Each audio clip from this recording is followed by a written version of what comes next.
यार इकॉनमी हमारी बहुत डाउन हो रही है, जिसकी वजह से ये सारे मसाइल जो हैं वो सामने आ रहे हैं। तो यही कहूँगी कि इकॉनमी अपनी जो हमारी है उसको बेहतर करें तो शायद कुछ बेहतरी आ जाए। मुझे लगता नहीं है वैसे इस हुकूमत में बेहतरी आएगी, बट कोशिश कर सकते हैं, कोशिश करने में क्या हर्ज है। वो ये कि ऑयल नहीं है, गैस नहीं है, वो जब इन फैक्ट्रीज़ के पास नहीं होगी तो तब वो फैक्ट्रीज बंद हो जाएंगी। वो 45% जो पॉपुलेशन पाकिस्तान की जो है वो उसके साथ अटैच है, जो लेबर अटैच है। ये सोचिए उनके साथ बैक एंड पे फैमिलीज कितनी अटैच हैं, घर कितने हैं, कितने घरों में चूल्हा बंद हो जाएगा। आपने सबसे पहले घबराना नहीं है।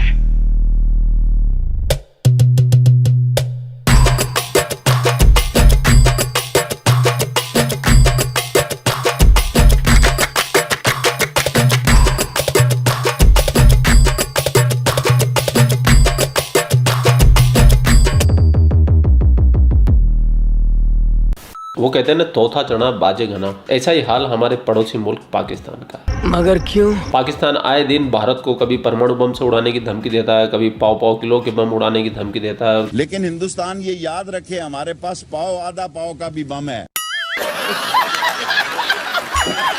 क्या भारत जंग के लिए तैयार है? क्या भारत एक एटमी जंग का मुतहम्मिल हो सकता है? क्या भारत इस जंग के बाद अपना नामो निशान दुनिया के नक्शे पर तलाश कर सकेगा? अगर किसी ने पाकिस्तान की तरफ मैली आंख से देखा तो वो आंखें निकाल दी जाएंगी, और ना फिर घास उगेगी, ना चिड़ियां चहकेंगी, ना मंदिरों में घंटियां बजेंगी। तेरा बाप आया। उनको लगा था कि मोदी ने सर्जिकल स्ट्राइक किया था तो इस बार ऐसा कुछ करेगा, तो इसलिए उन्होंने सब वहां पर खड़ा कर दिया, तामझाम पूरा। इवन अफगानिस्तान की बॉर्डर से भी लाकर के यहाँ रख दिया, इवन बलूचिस्तान में जो है उनको भी लाकर के यहाँ रख दिया। सारे टैंक लगा दिए, राडार लगा दिए, सब लगा दिए। अब हम बजरंग बली की जय कर करके ऊपर से चले।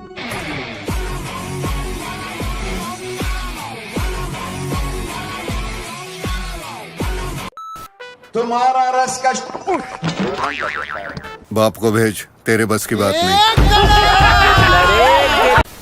और हमेशा आतंकवादियों को भारत के अंदर घुसेड़ने की कोशिश में लगा रहता है। भारत में अलगाववाद, गृह युद्ध फैलाने की पूरी कोशिश करता रहता है। लेकिन हकीकत में अगर पाकिस्तान अपने अंदर झांके तो पूरा अंदर से खोखला हो चुका है। सही बात है। पाकिस्तान श्रीलंका वाले रास्ते पे जा चुका है। जो हाल वियतनाम और श्रीलंका का हुआ था, कुछ समय के बाद में पाकिस्तान का भी हो जाएगा। इसका ताजा उदाहरण ये है कि पाकिस्तान में टेक्सटाइल मिल्स लगभग बंद होने की कगार पे पहुंच गई है। जी हाँ, पाकिस्तान की जो टेक्सटाइल इंडस्ट्री है वो डाउनफॉल का शिकार होने जा रही है। वो इस तरह के टेक्सटाइल मिल्स को जो गैस है वो सप्लाई नहीं हो रही, जिस वजह से टेक्सटाइल मिल्स जो है वो बंद हो चुकी हैं गैस ना सप्लाई होने की वजह से। और तो और अगर बात करें जो टेक्सटाइल इंडस्ट्री है पाकिस्तान की, वो अपनी इकोनॉमी में 8.5% जो है कंट्रीब्यूट करती थी। और तो और इससे 45% पाकिस्तानीज़ को जॉब करने का मौका मिलता था, यानी कि रोज़गारी भी गई और साथ ही साथ जो इकोनॉमी में कंट्रीब्यूशन थी वो भी गई। वैसे मुद्दा तो काफी सेंसिटिव है, लेकिन पाकिस्तान के लोग हिंदुस्तानियों का मनोरंजन करने के ही काम के रह गए बस अब। लेकिन एक सेकंड, क्योंकि इनके आतंकवादी अगर बॉर्डर में घुसने की कोशिश करते हैं तो हमारी आर्मी वाले इनको उड़ा देते हैं। अपनी 72 हुरों को हमारा सलाम बोलना, कहना दावत पर इंतजार करें, आज बहुत सारे मेहमान भेजने वाले हैं। सीधा 72 हुरों के पास भेज देते हैं। और नबी ने ये तमाम सब चीजें खोल खोल के बयान फरमाई ताकि तुम इस दुनिया से अपना दिल न लगाओ। आपको मालूम है हम जब जन्नत में जाएंगे, मैं अपनी तरफ से नहीं बोलता, अल्लाह के रसूल पाक सल्लल्लाहु अलैहि वसल्लम ने फरमाया, हजरत आयशा फरमाती है कि जब हम जन्नत में जाएंगे ना, देखो सब लोग हम जन्नत में गए तो सामने हूर खड़ी होगी, हूर तो समझते हो ना। कोई बात नहीं, निराश मत होइए, कोई बात नहीं, हो सकता है भाई न्यू सुनिया कि मरने के बाद 72 हूरा मिले। हूरों के ताल्लुक से जो कुरान फरमाता है, जो जन्नत के तस्करों में आता है, तो जन्नत एक हकीकत है, अल्लाह ने बनाई है नेक बंदों के लिए। जन्नत की हूरें भी उसमें एक हकीकत है।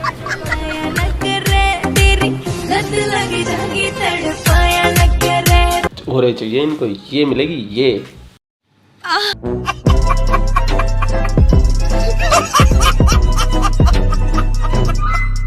हूरें चाहिए इनको, ये मिलेगी ये।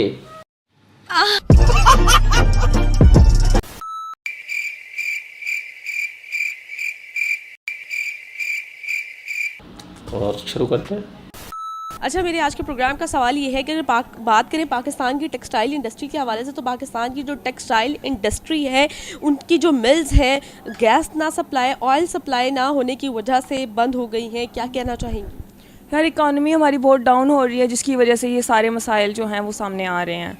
तो यही कहूँगी कि इकॉनमी अपनी जो हमारी है उसको बेहतर करें तो शायद कुछ बेहतरी आ जाए। मुझे लगता नहीं है वैसे इस हुकूमत में बेहतरी आएगी, बट कोशिश कर सकते हैं, कोशिश करने में क्या हर्ज है। सही। बंदी को पूरा यकीन है कि मुझे नहीं लगता कि बेहतरी आ जाएगी। ये हाल है, हरामी हो तुम्हारे, पाकिस्तानी हो, जिहादी हो। अबे साले। देखें, फर्स्ट ऑफ ऑल जो बात ये है ना, मेन रीज़न जो है इसकी वो ये है कि ऑयल नहीं है, गैस नहीं है। वो जब इन फैक्ट्रीज़ के पास नहीं होगी तो तब वो फैक्ट्रीज बंद हो जाएंगी। वो 45% जो पॉपुलेशन पाकिस्तान की जो है वो उसके साथ अटैच है, जो लेबर अटैच है। ये सोचिए उनके साथ बैक एंड पे फैमिलीज़ कितनी अटैच हैं, घर कितने हैं, कितने घरों में चूल्हा बंद हो जाएगा। ठीक है, फिर इसका जो है टेक्सटाइल्स का कंट्रीब्यूशन देख लें। ठीक है, जो अभी तेल हमारे पास कैसे आएगा भाई? रशिया के साथ आपका एग्रीमेंट जब है, 35% चीप ऑयल आपको आ रहा है, क्यों नहीं ले रहे आप? अमेरिका की जान आप क्यों नहीं छोड़ रहे? आपने जब साजिश करके इमरान खान को तो रिमूव कर लिया, ठीक है, उसके हालात भी देख लो। 210 रुपये लीटर पेट्रोल हो गया, 30 रुपये और बढ़ जाना है। अभी भी सेल टैक्स इस पर कोई भी नहीं लिया जा रहा है। सस्ता तेल परचेज़ कर लें, परचेज़ करके फैक्ट्री और जो उनको दें।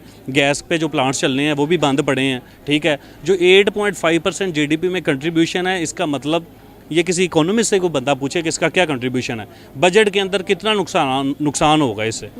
ये भाई तो इमरान खान का चमचा है भाई, पक्का वाला चमचा है। जैसे हमारे यहाँ भी होते हैं, नाम नहीं ले रहा, चमचों से याद आया, जो कंडीशन पाकिस्तानी चमचों की है वही कंडीशन हिंदुस्तान के चमचों की है। और आज सुबह की ताज़ा घटना का आनंद लीजिए आप भी। सादात में सड़कों पर उतरकर हंगामा करने लगे लेकिन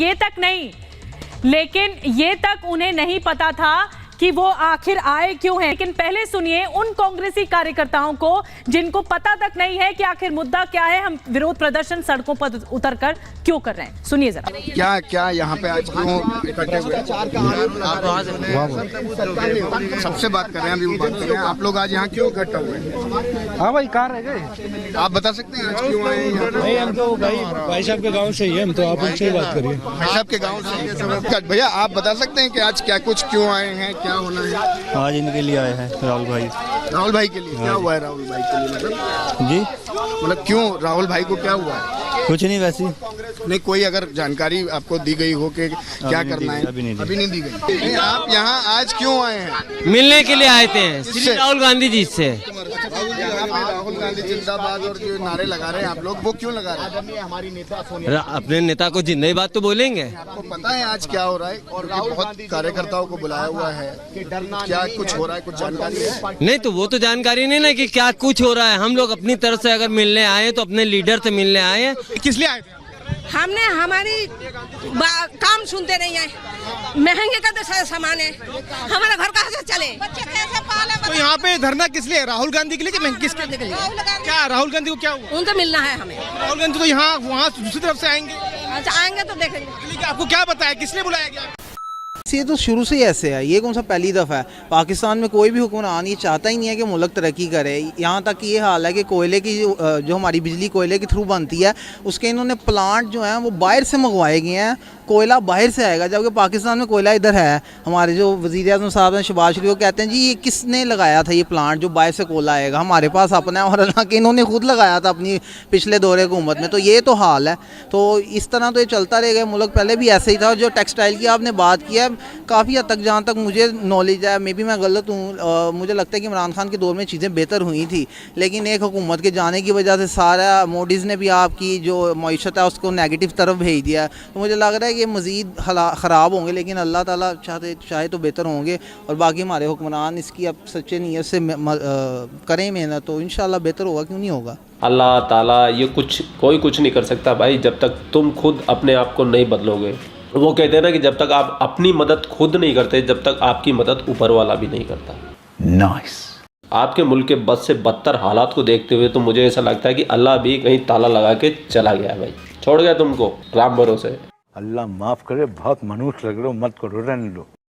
पूरा वीडियो देखने के बाद मैं इतना तो बोल सकता हूँ कि पाकिस्तान के लोगों ने उम्मीदें छोड़ दी है। अब इनको लगता है कि हमारा कुछ नहीं हो सकता है, कि हम जो हैं हम उससे भी नीचे जाने वाले हैं। इन लोगों को सुनने के बाद तो मुझे तो ऐसा लग रहा है। और आपको क्या लगता है वो आप क्या कमेंट बॉक्स आप वहाँ के राजा है भैया, वहाँ सिर्फ आप लोगों का राज होता है। तो वो राज पे आप राज कीजिए और डंके की चोट पे कमेंट कीजिए। हैशटैग मत लगाइए, कमेंट नहीं जाएगा। फिर ही बोलोगे कि मैं डिलीट कर। गाली गलौज मत करिए, कमेंट नहीं जाएगा। यूट्यूब अपनी तरफ से फिल्टर लगा के रखता है। यूट्यूब हैशटैग को कभी भी प्रमोट नहीं करता कमेंट सेक्शन में, तो मत लगाया कीजिए। आप लोग अपना ख्याल रखिए। आपका भाई आपके लिए पाक मीडिया से रिलेटेड वीडियो लाते रहता है। जय हिंद, वंदे मातरम, जय श्री राम, जय श्री राम, जय श्री राम।